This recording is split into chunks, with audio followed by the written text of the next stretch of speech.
Hello, everyone. Welcome back to a new season of Joyful Journeys. My name is Caroline Woods, and today I am joined by Claire Collins, who is returning from the Olympics in Paris. She represented the USA as a rower, and we are so excited to start off the season talking about teamwork. And I can't think of anyone better than a rower to talk about teamwork, as when you are one of 8 women in a very small boat, if one person is off, the whole thing can go to shambles. So teamwork is a must within rowing. So Claire, welcome. We're so excited to have you.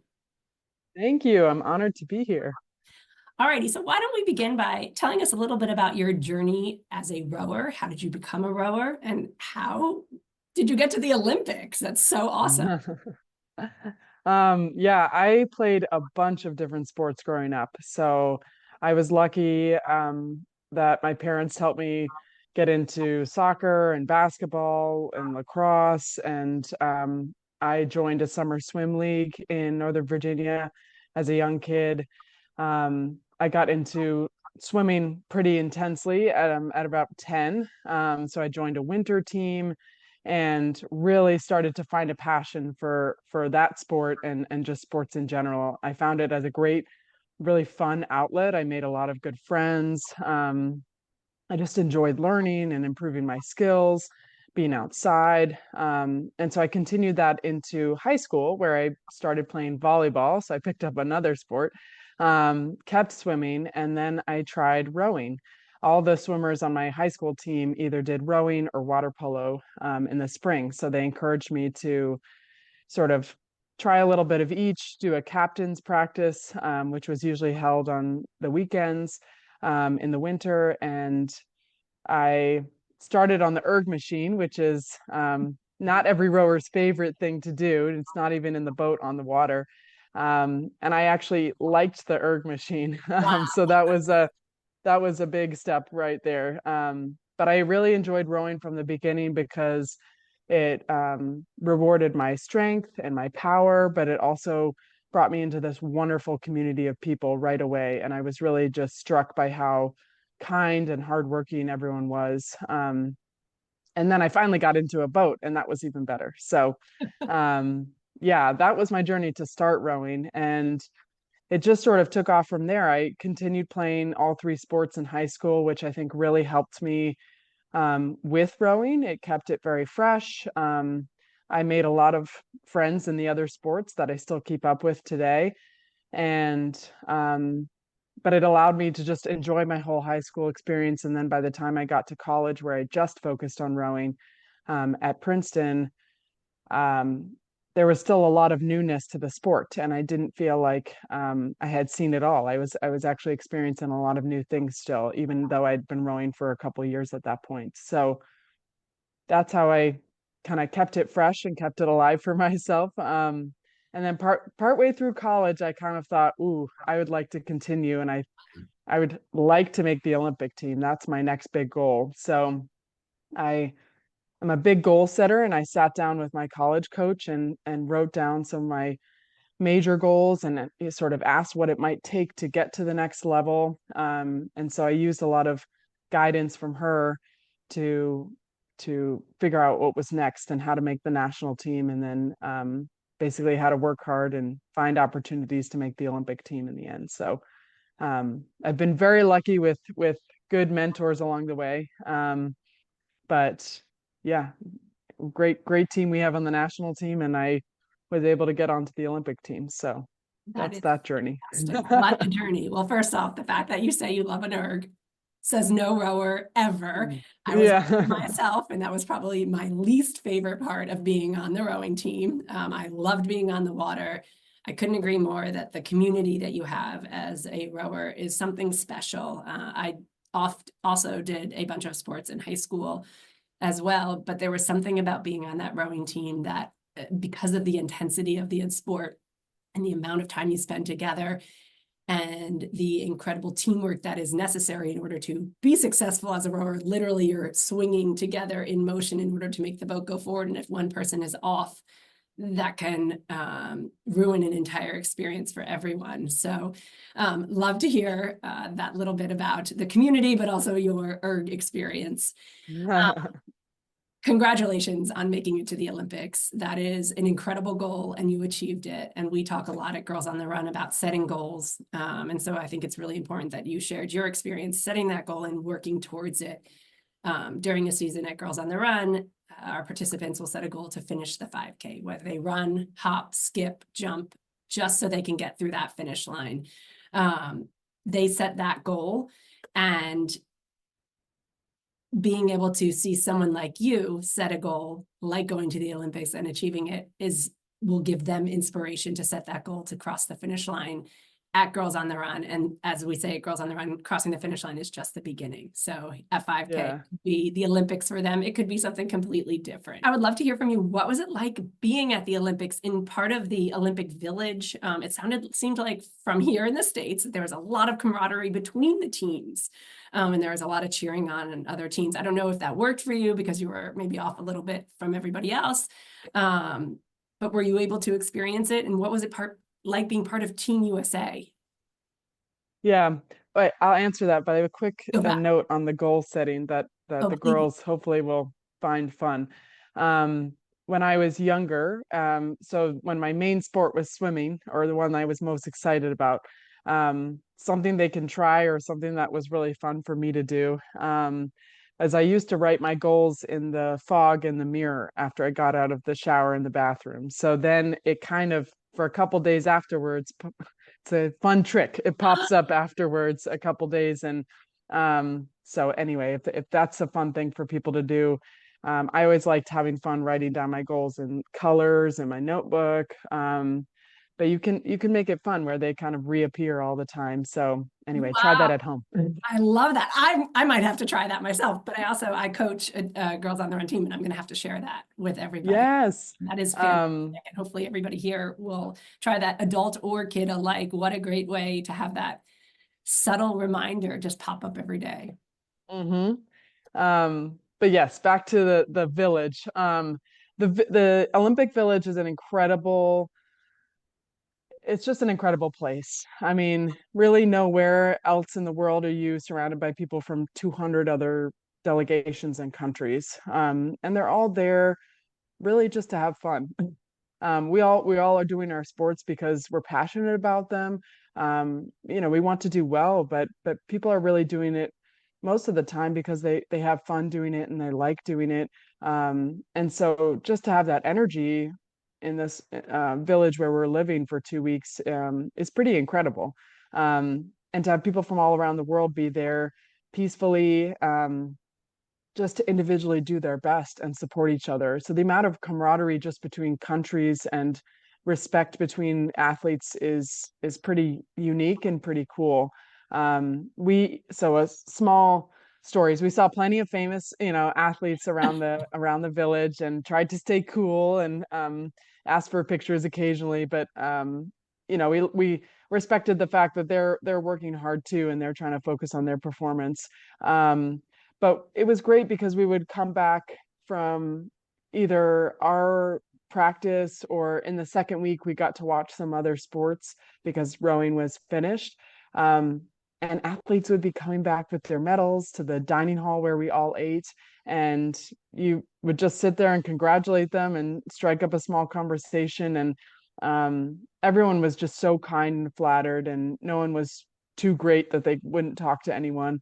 So I think just in that sense, it was pretty awesome to see people achieve their goals and their dreams, and just be excited to share their stories and talk with each other. So it was great how approachable everyone was.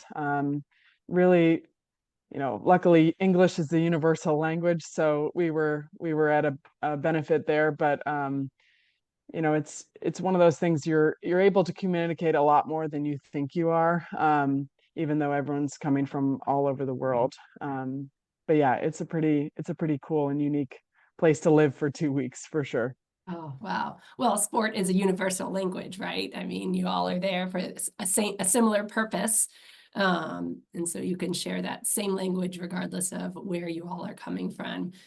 And regardless of whether or not you have a medal around your neck, you are an Olympian, and an incredible achievement for anybody who is in that village. Again, setting that goal and getting there is pretty darn amazing. Mm. Going back to rowing specifically, I think I mentioned this in the intro. I can't think of a sport that is more the epitome of teamwork than rowing. As I said before, if one person is off by a centimeter on their slide or when they put their oar in the water, it can mess up the whole boat and make things go slower. It can make the boat tippy. How did you all as a team build that camaraderie within the team, trust within the team, build a sense of respect for one another? I know it happens in the boat at practice, but were there other ways that you were able to help build that teamwork as well? Yeah, you're very right. It's, in my opinion, one of the most team-oriented sports. Even if you're Because sitting as by much as you, yourself, you're still, yeah, it is so team oriented. yes, and there is one event where you're going down the water by yourself, but that's the single. But I would argue that even and we consider even when you're rowing in different boat classes and not exactly in the boat together, that's part of our team, and so we're really we care a lot about how the other boats do. And so the single sculler Kara, um, I think many a times she's said how much better she's gotten by just training and being around the team, even though she races by herself. So you are so right that even the one person that does it by themselves relies on the whole team. But in pretty much all of our boats, we're working with at least one other person, and in my case, 8 other people. So we have 8 rowers and a coxswain. So the coxswain has a slightly different job in our boat. She's slightly smaller than us, and so that's like the first step. You have someone that's in a totally different position, and from the outside isn't working as hard. She's not physically exerting herself in the same way. So that's a challenge even in our boat. That's the first step. You've got to respect and trust and listen and you know um, care about the leadership of the coxswain, even if she's not doing the same job as the rest of us. But for the 8, I mean, the coxswain included, but especially for the 8 rowers, that trust and that teamwork is first built by knowing that everyone is doing the best that they can every day. And that may not look like everyone's, you know, getting to their individual goals or going as fast as they've ever gone.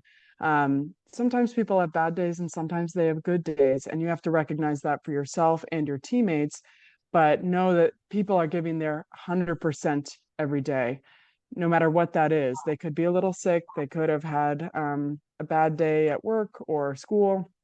So that's sort of the first step, is just knowing that your teammates are giving 100% of their effort for that day. And then each of us are different, so we have to recognize each other's personalities and each other's strengths and things that we're working on, and know that the way that I might approach a practice or what I might be really good at to help the team may not be the same for the other person, or one of my teammates. So um, having empathy and having just recognition of other people's talents and how that fits into the puzzle is a huge piece of it as well.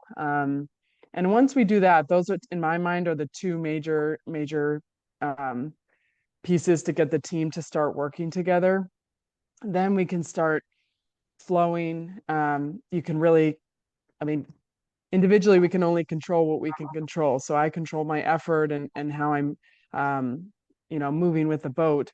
But you end up starting to sync up your minds a little bit.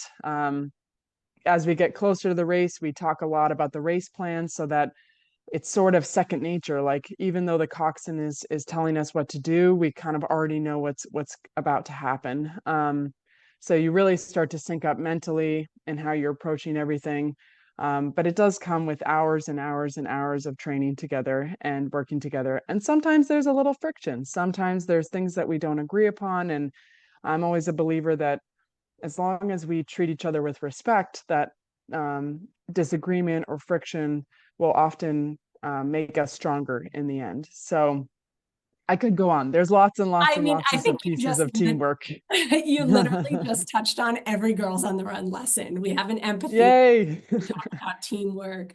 We really talk about recognizing and acknowledging our differences, and also celebrating our similarities. And that is so true. In order to be successful in whatever it is, whether it is rowing a boat, whether it is in a profession or at school in another sport, whether it is in the arts, we really need to be able to be respectful of everybody else. And I feel like you talked a little bit about that at the Olympic Village too. You know, here Yes. we all are different. We can put all of our differences aside, and we are here for one similar reason. It gives me chills just talking about it.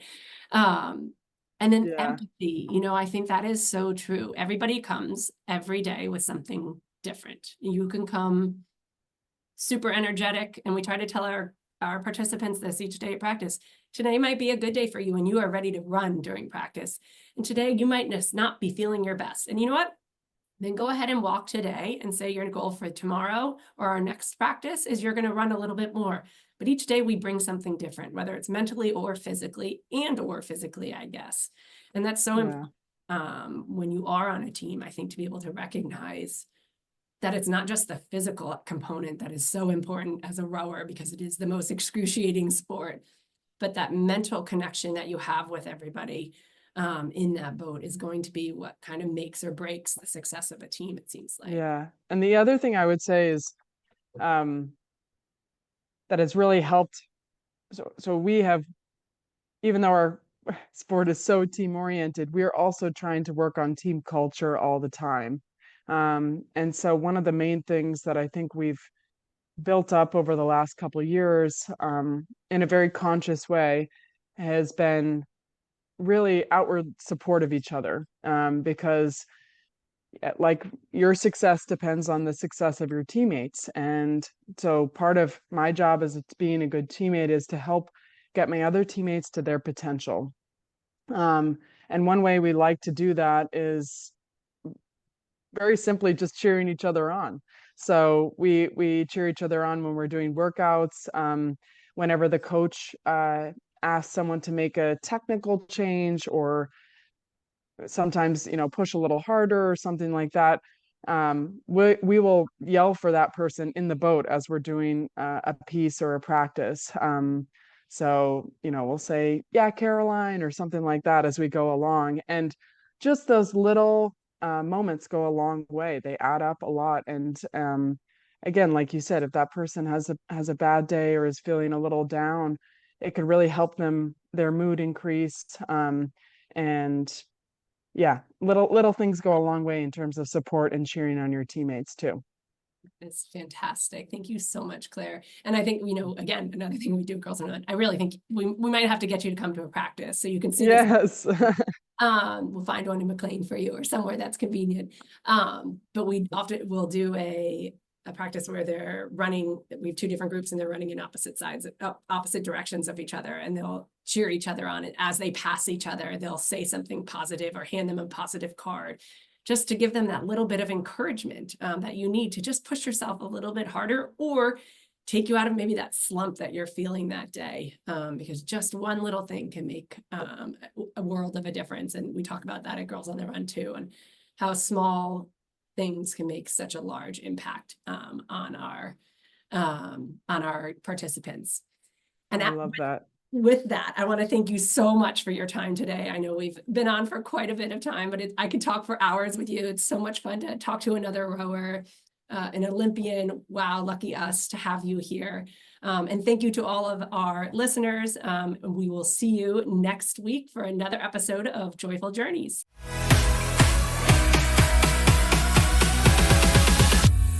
This episode of Joyful Journeys is brought to you by Girls on the Run of Northern Virginia.